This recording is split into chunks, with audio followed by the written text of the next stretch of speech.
not you win this thing, you've got to decide how you're going to walk out of here when it's all said and done. Because the game is going to go on.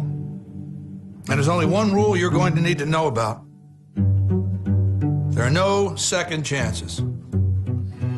There's only this moment and the next moment. Every one of those moments is a test that you get to take one time, and only one time.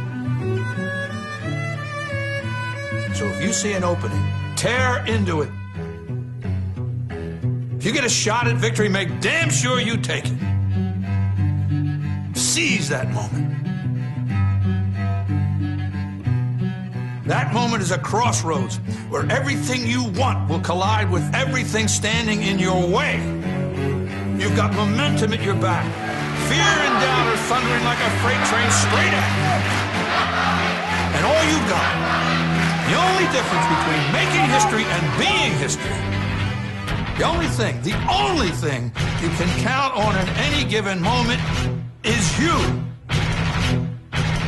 It's you versus them. You versus no. You versus can't.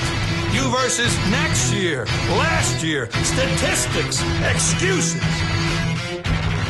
It's you versus history. You versus the odds. It's you versus second place. Clock is ticking. Let's see what you've got.